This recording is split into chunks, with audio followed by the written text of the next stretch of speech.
Hola, hoy me gustaría hablarte del CEO de Disney, de la forma de pensar y de cómo abrirnos a posibilidades que parecen una locura.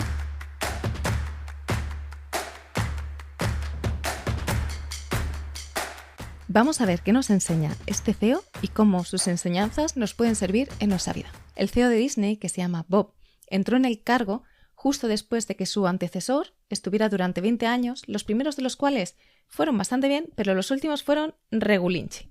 Las últimas películas que había hecho Disney eran un desastre absoluto. Y con estas circunstancias entra Bob en el cargo, ser el jefe de Disney.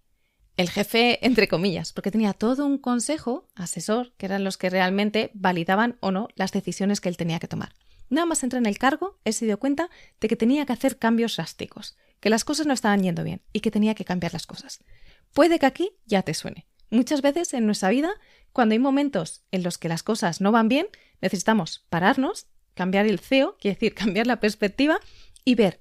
Y desde ahí identificar qué cambios podemos hacer, qué necesita ser atendido. Pues esto fue lo que Bob hizo. Llegó a Disney, miró a su alrededor y dijo, esto tenemos que cambiar, esta forma de organización la tenemos que cambiar, esto no sé qué, no sé cuánto. Y una de las patas que quería cambiar era la parte de la animación. Y con esto llegó a su primera reunión con el consejo asesor. Y lo primero que hizo en su primera reunión fue presentar los datos, que eran unas cifras lastimosas. La verdad es que les había ido muy mal en los últimos años. Y de hecho, para compartir esta visión, puso una foto de Hong Kong, del parque temático que habían abierto, y les preguntó, ¿qué veis aquí? Y claro, las personas del consejo no sabían qué ver. ¿A qué te refieres? A que no hay ni un solo personaje de los últimos 10 años. La compañía se estaba quedando anticuada y todo lo que sacaban no acababa de funcionar. En cambio, su competencia, que era Pixar, que a la compañía Steve Jobs, les iba muy bien en ese mismo ámbito. ¿Qué ocurre? Que a él se le ocurrió una idea loca, muy loca, y la planteó. ¿Y si compramos a Pixar? La reacción del consejo asesor fue la que te puedes imaginar. Eso es imposible. Steve Jobs no va a vender. Si vendiera sería por un precio que sería inalcanzable, inaccesible. No nos interesa. ¿Qué pasa? Que tampoco le dijeron no. Parecía tanta locura que simplemente le dijeron, bueno, mira a ver si se puede y cuando tengas una propuesta específica, preséntala. Teniendo en cuenta que seguramente eso sería inviable. ¿Qué hizo él al día siguiente? Se puso y llamó a Steve. Bueno, lo procrastinó durante un tiempo, porque ya sabemos que las conversaciones difíciles nos cuesta hacerlas. Entonces estuvo ahí por la mañana, llamo, ¿qué le digo? ¿Cómo se lo digo? Llamó y no le contestó. Respiró aliviado y se volvió a su casa al cabo de toda la jornada. Cuando estaba llegando, le llama a Steve. Tenían unas cosas en pendiente, entonces la primera parte de la conversación fue sobre esto. Y después, ya, sí o sí, supo que tenía que decírselo. Tengo una idea loca, Steve, tengo que compartirla contigo. ¿Quieres que quedemos un día? Y le dijo él, no, dímelo ya. Y le dijo, estoy planteándome que Disney compre Pixar. ¿Y sabes lo que le respondió Steve? ¿Sabes? No es la idea más loca del mundo. Y bueno, si sabes algo de la historia, al final Disney acabó comprando Pixar. Lo que nos interesa de esto no es que una compañía compre a otra. La parte de los dibujos animados te puede gustar más o menos, pero no es el tema. El tema es que lo que solemos hacer en nuestra vida es lo contrario. Cuando vemos que necesitamos un cambio, nos paramos y en ese pararse muchas veces nos llegan ideas inspiradas que parecen una absoluta locura. Y lo que solemos hacer antes siquiera de dar el primer paso es usar nuestro consejo asesor interno o incluso externo si lo compartimos con el entorno más cercano y rechazarla sin abrirnos siquiera a esa posibilidad. Ni siquiera le damos una oportunidad, ni siquiera nos atrevemos a dar el primer paso, a hacer esa primera llamada de proponerle, en su caso de Bob proponerle a Steve, hablemos. Y tendemos a hacer esto, tendemos a ni siquiera darle una posibilidad o darle una oportunidad. Pero lo que yo he visto es que en mi vida, las grandes decisiones que he tomado, las decisiones más importantes, al principio, siempre han parecido una locura. Cuando yo me fui de Erasmus en el 2005 y conocí a un chico que se llamaba Antonio, parecía una locura que yo pudiera tener una relación con alguien que vivía en otro país, italiano. Era una locura.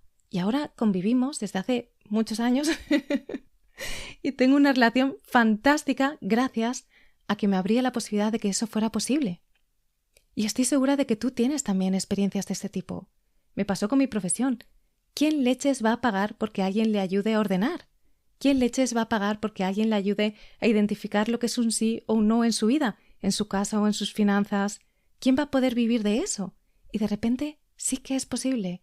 pero para que nos abramos a la posibilidad de que sea posible, necesitamos al menos abrirnos a la posibilidad a nivel interno y dar ese primer paso. Porque ese primer paso, que suele ser una llamada, o suele ser un vamos a ver qué ocurre, suele ser como, no suele ser un paso decisivo muy grande, no es un quemar los barcos, no suele ser algo así, suele ser, vale, pues no voy a dejar de quedar con él, voy a darle una posibilidad a ver si realmente esta relación tiene sentido o no. Vale, pues voy a crear un curso sobre esto, o voy a empezar a acompañar a esta persona y vamos a ver si esto funciona o no. El primer paso no suele ser ese paso gigantesco, es esa llamada. Y esa llamada te lleva o a un segundo paso o te lleva realmente a verificar que es una locura y que no tiene sentido. Pero al menos, lo que yo he visto al menos en mi vida, es que ese primer paso, si no lo pasamos por el consejo asesor, ya te da claridad. Y que muchas veces ese primer paso, en aquello que parecía una locura, pero que realmente es un anhelo del alma, te lleva a un sí. Y te lleva a un sí y a un resultado que es seguramente una de las mejores decisiones de tu vida. O al menos en mi caso, no sé si soy la única, ya me lo confirmarás en comentarios, yo siento que las mejores decisiones de mi vida, al principio, siempre han parecido una locura. Y aunque use la palabra locura, sí que me gustaría matizar que no me refiero a ninguna temeridad. No es ese tipo de locura que te pone en riesgo a las personas o pone en riesgo a tu entorno, sino un tipo de locura que es simplemente que no es racional, que no tienes argumentos racionales que la justifiquen, que todos tus argumentos, todo tu crítico interno va en contra porque parece que no es posible. Pero que a nivel de alma, es ese tipo de locura que a nivel de alma, a nivel de corazón, tiene un sí. Sí, me gusta este chico italiano. Sí, me encantaría dedicarme a esto. Sí, podemos comprar Pixar. Esta es la idea que quería compartir contigo hoy. Que mires en tu vida si hay algo que no funciona. Si necesitas cambiar de CEO, que sería como cambiar la perspectiva, y ver desde esa perspectiva que te da el parar, porque aquí es importante, esa perspectiva o esas ideas inspiradas no vienen desde correr, normalmente vienen desde el parar. Ver si hay alguna posibilidad que se abre, que quizá a nivel de razón parezca que no tenga todo el sentido del mundo, pero que a nivel de alma, a nivel de corazón, es un sí con mayúsculas. Y entonces, simplemente dar el primer paso, ese primer paso pequeñito, que sí que es factible, y desde ahí ver a dónde nos lleva. Quizá acabas comprando Pixar, enamorándote de un italiano, cambiando de profesión o lo que sea. Quizá es algo más grande, más pequeño, lo que sea. Quizá cambias tu alimentación, quizá decides depurar tu casa, quizá decides lo que sea. Porque lo que la vida a mí me ha demostrado es que las posibilidades remotas no son tan improbables y que son más posibles de lo que a priori parecen. Esto es lo que quería compartir contigo y por mi parte te mando un abrazo gigante de todo corazón y deseo que seas muy feliz.